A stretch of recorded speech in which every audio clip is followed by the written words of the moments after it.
चलते हैं आशीष चतुर्वेदी के पास, जेएम फाइनेंशियल सर्विसेज के पीएमएस के मैनेजिंग डायरेक्टर हैं आशीष जी। आशीष, good morning.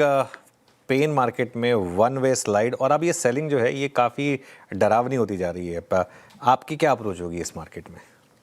Good good morning अनुज। तो देखिए, बिल्कुल सेलिंग जो है वो इंटेंस हो रही है। और जो हमने बीच में भी चर्चा की कि बाजार की जो एक ब्रॉड रेंज है वो अब 22,000 से 24,500 की बन रही है। तो जो डायरेक्शन हमें लगता है कि धीरे धीरे बाजार दिखाने की तैयारी कर रहा है। और आप देखेंगे सारे अपने इंपॉर्टेंट एवरेजेस तो मार्केट तोड़ ही रहा है। बट अगर से आप एक डेटा और बहुत क्लोजली वॉच करें कि आउट ऑफ BSE 500 कितने स्टॉक्स हैं जो अपने 200 डे मूविंग एवरेज के नीचे ट्रेड कर रहे हैं, तो उस नंबर पे आप देखेंगे तो ये आज 3/4 जो स्टॉक्स हैं वो ऑलमोस्ट 200 डे मूविंग एवरेज के नीचे ट्रेड कर रहे हैं। तो ये डेटा क्लियरली इंडिकेट कर रहा है कि पेन बहुत ही वाइड स्प्रेड है बाजार के अंदर में।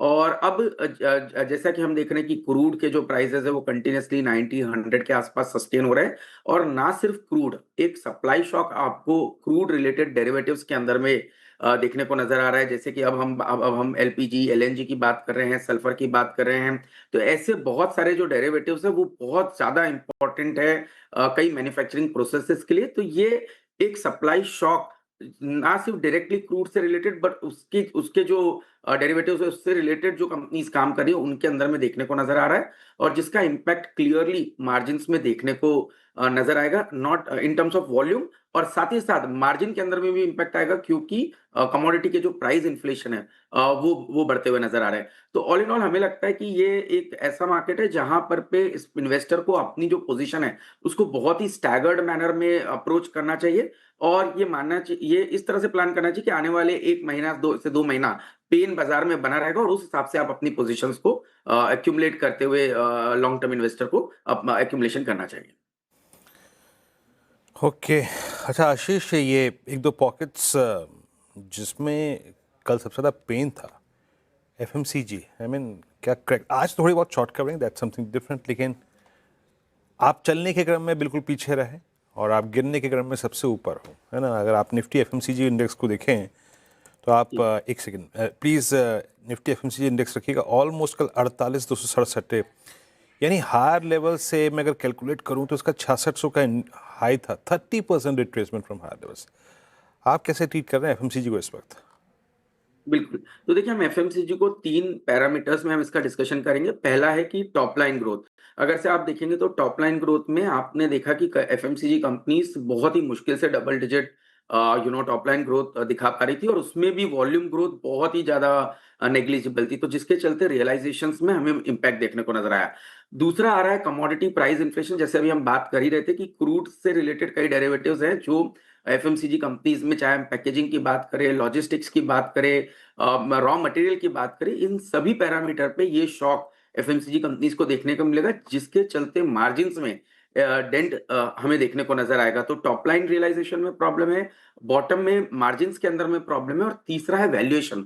इस सब के बावजूद भी आप देखेंगे तो FMCG companies trade at a very very rich valuation as compared जो ग्रोथ हम उस स्पेस में देख रहे हैं। तो इन तीनों ही पैरामीटर की वजह से हमने हमेशा एफएमसीजी को अवॉइड किया। और इस समय पे भी एफएमसीजी हमें लगता है कि एक अंडरवेट पोजीशन रहनी चाहिए। कंजम्पशन एज अ थीम हमें पसंद है, पर उसके लिए हमें लगता है कि दूसरे कुछ सेक्टर्स हैं, सब सेक्टर्स हैं जो बेटर लगते हैं। बट प्योर प्ले एफएमसीजी इसको इसको हम करंट लेवल्स पर भी अवॉइड ही कर रहे हैं। कोई एक आध स्टॉक आशीष जो इस समय आप रेकमेंड करेंगे या अपने पीएमएस में ऐड कर रहे हैं?